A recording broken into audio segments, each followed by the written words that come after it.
पहला नंबर है सत्यवती और ऋषि पराशर। सत्यवती धीवर नामक एक मछुआरे की पुत्री थी और वह लोगों को अपनी नाव से यमुना पार करवाती थी। एक दिन वह ऋषि पराशर को अपनी नाव में लेकर जा रही थी।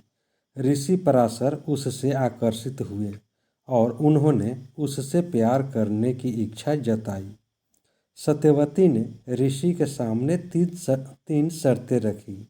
एक, उन्हें ऐसा करते हुए कोई नहीं देखे। पराशर ने एक कृत्रिम आवरण बना दिया। दूसरा, उसकी कौमार्यता प्रभावित नहीं होनी चाहिए। तो पराशर ने उसे आश्वासन दिया कि बच्चे के जन्म के बाद उसकी कौमार्यता पहले जैसी हो जाएगी। तीसरा, वह चाहती थी कि उसकी मछली जैसी बदबू एक शानदार खुशबू में बदल जाए। पराशर ने उसके चारों ओर एक सुगंध का वातावरण पैदा कर दिया। सत्यवती और पराशर ऋषि के प्रेम के कारण महान ऋषि वेद व्यास का जन्म हुआ। दूसरा नंबर है शांतनु का सत्यवती से प्रेम। इसी सत्यवती ने शांतनु से विवाह किया था। यदि शांतनु सत्यवती से प्रेम नहीं करते तो महाभारत और कुरुवंश का इतिहास कुछ और होता। महाराजा शांतनु को गंगा से एक पुत्र मिला जिसका नाम उन्होंने देवव्रत रखा। देवव्रत हस्तिनापुर का युवराज घोषित कर दिया।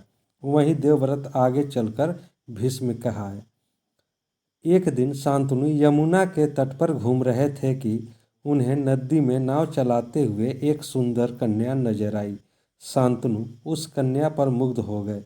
उन्होंने कन्या से उसका नाम पूछा तो उसने कहा, महाराजा, मेरा नाम सत्यवती है और मैं निषाद कन्या हूँ। शांतनु सत्यवती के प्रेम में रहने लगे। सत्यवती भी राजा से प्रेम करने लगी। एक दिन शांतनु ने सत्यवती के पिता के समक्ष सत्यवती से विवाह का प्रस्ताव रखा, लेकिन सत्यवती के पिता ने यह शर्त रखी कि मेरी पुत्री से उत्पन्न पुत्र ही हस्तिनापुर का युवराज होकर राजा होगा, तभी मैं अपनी कन्या का हाथ आपके हाथ में दूंगा। राजा इस प्रस्ताव को सुनकर अपने महल लौट आए और सत्यवती की याद में व्याकुल रहने लगे। जब यह बात भीष्म को पता चली तो उन्होंने अपने पिता की खुशी के खातिर आजीवन ब्रह्मचारी रहने की शपथ ली और सत्यवती का विवाह अपने पिता से करवा दिया। तीसरा नंबर आता है कृष्ण और रुक्मिणी का प्रेम। श्री कृष्ण ने कई महिलाओं से प्रेम किया। राधा कृष्ण की प्रेम कथा तो सभी जानते हैं, लेकिन कृष्ण और रुक्मिणी की नहीं। विदर्भ के राजा भीष्मक की पुत्री रुक्मिणी ने मन ही मन तय कर लिया था कि वह श्री कृष्ण को छोड़कर अन्य किसी को भी पति रूप में स्वीकार नहीं करेगी। उधर श्री कृष्ण को भी इस बात का पता था, किंतु रुक्म चाहता था कि उसकी बहन का विवाह कृष्ण की बुआ के लड़के चेदीराज शिशुपाल के साथ हो।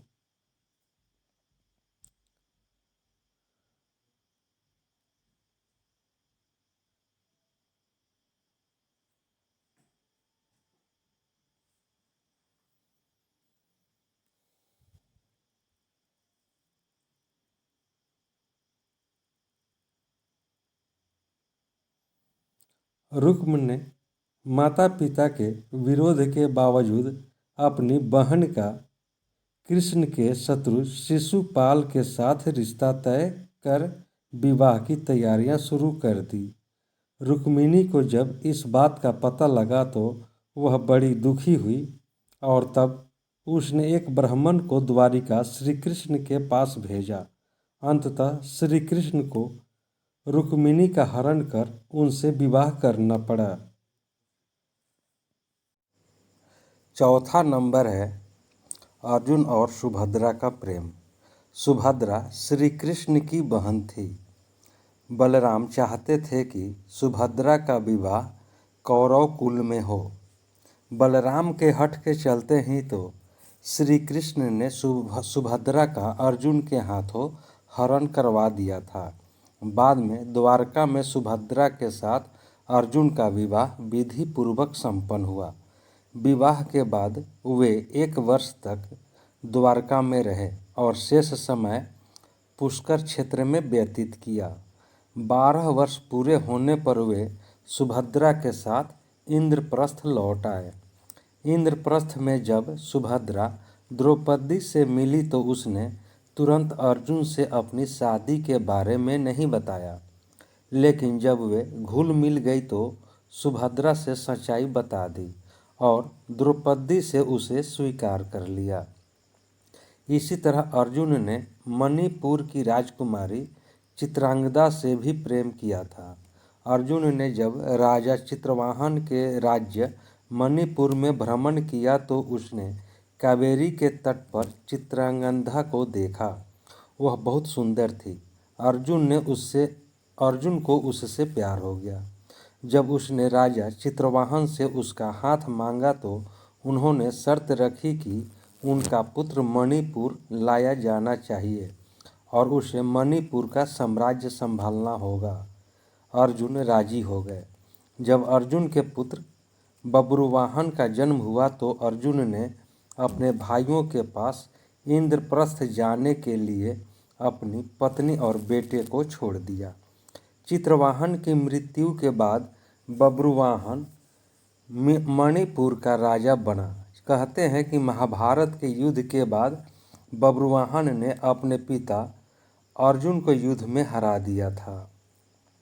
इसी तरह अर्जुन ने नागकन्या उलूपी से भी प्रेम विवाह किया था। उलूपी अर्जुन के साथ प्यार में पड़ी तो उसने अर्जुन का अपहरण कर लिया। बाद में उसने अर्जुन को अपने साथ के लिए राजी कर लिया, जो कि ब्रह्मचर्य के नियमों से बंधा हुआ और द्रौपदी से रिश्ता होने के कारण अन्य किसी महिला से संबंध नहीं रख सकता था।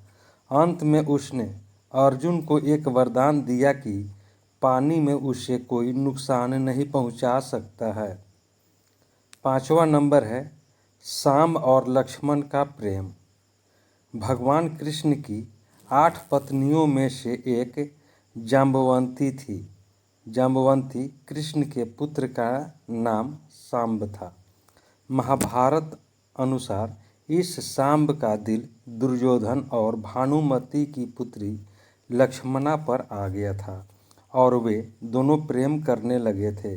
दुर्योधन के पुत्र का नाम लक्ष्मण था और पुत्री का नाम लक्ष्मणा था।